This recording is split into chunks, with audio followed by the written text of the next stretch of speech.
Perkenalkan, nama aku Safitri Andani Ahmad, ber-MPN 1811-1432-1022, program studi Sastra Jepang Fakultas Ilmu Budaya Universitas Bung Hatta. Nah, video ini dibuat untuk memenuhi tugas mata kuliah Wirausahaan dengan dosen pengampu Ibu Helmawati SE MSI dengan tema berorientasi pada tindakan.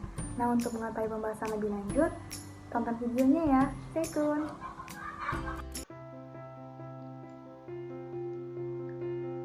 Berorientasi pada tindakan. Apa itu? Berorientasi pada tindakan berarti berpikir cepat dan bertindak terhadap suatu keadaan untuk menghasilkan solusi permasalahan yang baik dan efektif. Sikap ini terkadang dikaitkan dengan seberapa seseorang responsif terhadap keadaan, seberapa cepat untuk mengambil tindakan sebagai solusi terhadap masalah yang ada, dan seberapa jauh komitmen orang tersebut atas perkataannya.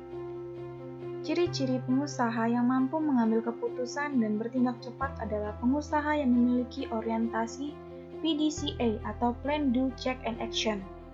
Hal ini berarti dia tidak hanya sekedar merencanakan berbagai strategi dan taktik, tetapi juga melaksanakannya. Sebagai seseorang pengusaha, ada 3 yang harus dihindari. Yang pertama yaitu NATO yang hanya menghasilkan gosip. Yang kedua yaitu nado yang hanya menghasilkan visi tanpa tindakan. Dan yang terakhir yaitu nako yang hanya menghasilkan teori dan falsafah. Umumnya yang berpikiran nako adalah akademisi yang berpikir menggunakan logika dan formal.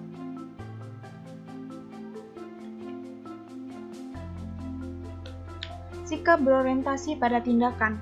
Setiap orang memiliki perencanaan dalam hidupnya, khususnya dalam berusaha. Rencana akan menjadi mimpi yang tidak akan terwujudkan tanpa adanya tindakan. Sikap dan tindakan bagi pribadi berorientasi pada tindakan merupakan hal yang sangat penting. Menurut Stephen Covey, ada 8 kebiasaan seseorang bersifat produktif. Yang pertama yaitu proaktif. Seseorang efektif mengambil inisiatif untuk bertindak, bukan menunggu atau berwacana. Orang efektif adalah orang yang proaktif. Bertindak proaktif merupakan pengambilan tindakan sebelum sebuah kejadian tidak dikehendaki muncul. Dengan kata lain, orang-orang proaktif selalu mengantisipasi hal-hal yang akan terjadi dan cepat mengambil tindakan sebelum kejadian. Yang kedua yaitu end of mind, bermula dari ujung pemikiran atau tujuan. Orang yang berorientasi pada tindakan tidak hanya mengejar pencapaian tujuan, akan tetapi juga berburu tujuan yang benar. Agar tujuan tercapai dengan baik, maka perlu menyusun rencana tujuan yang jelas dan tepat. Yang ketiga yaitu mengutamakan prioritas. Seseorang harus fokus pada hal-hal yang urgent atau mendesak dengan membuat prioritas, dan menyadari bahwa tidak semua hal dikategorikan prioritas. Hal yang paling penting atau membutuhkan perhatian besar harus diutamakan. Yang keempat yaitu win-win, berpikir dan bertindak menang-menang. Dalam hal ini, individu berusaha memenangkan kehidupan dan membantu masing-masing individu untuk mencari solusi akhir yang sama-sama menguntungkan atau baik. Jika saya menang, Anda kalah atau rugi, saya hanya menang sekali saja. Jika saya kalah, Anda menang, Anda hanya bisa menang sekali saja. Dan jika saya kalah dan Anda juga kalah, buat apa kita teruskan kerjasama ini?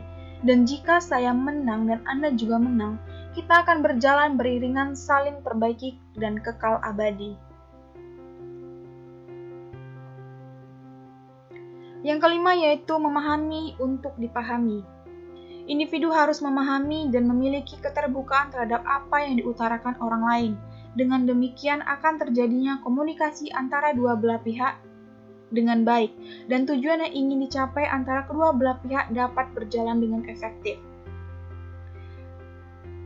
Selanjutnya yaitu ada sinergi. Dalam berwirausaha, seseorang harus mencari sinergi, yaitu suatu total yang lebih besar dari penjumlahan elemen-elemen tunggalnya.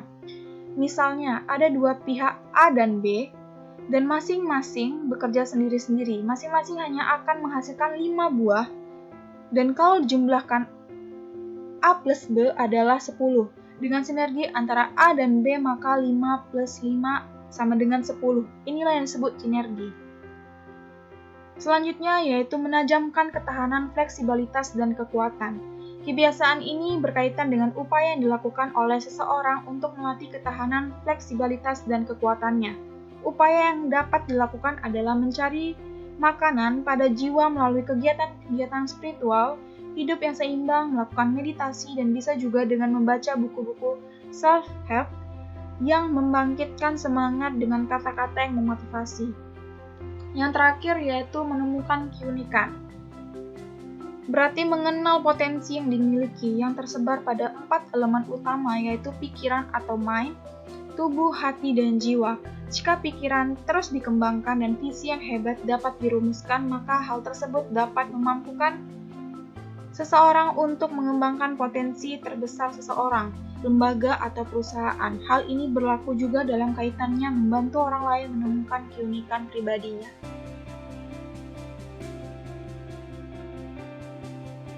Pengelolaan resiko atau disebut juga dengan manajemen resiko merupakan suatu proses identifikasi, mengukur resiko, serta membentuk strategi untuk mengelolanya melalui sumber daya yang tersedia. Tujuan dari pelaksanaan manajemen risiko adalah untuk mengurangi risiko yang berbeda-beda yang berkaitan dengan bidang yang telah dipilih pada tingkat yang dapat diterima oleh masyarakat. Adapun jenis-jenis strategi untuk mengelola risiko antara lain. Yang pertama yaitu risk transfer merupakan sebuah tindakan dengan cara memindahkan risiko kepada pihak lain.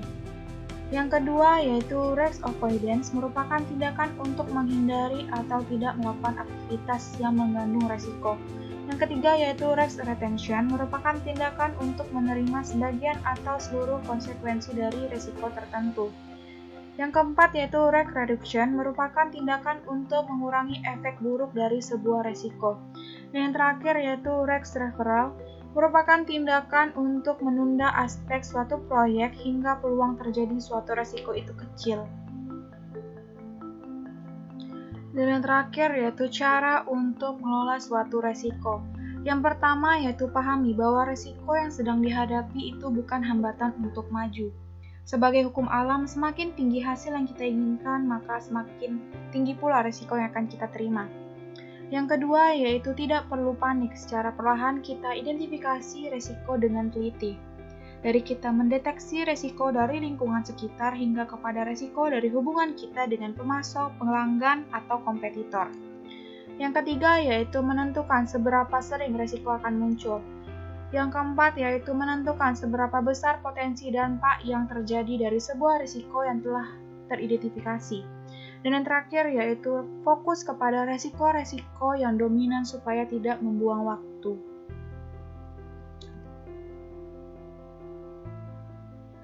Cukup sekian dan terima kasih. Terima kasih telah menonton video ini, semoga bermanfaat dan dapat menambah wawasan teman-teman semua ya. Dan jangan lupa share ke teman-temannya. See you!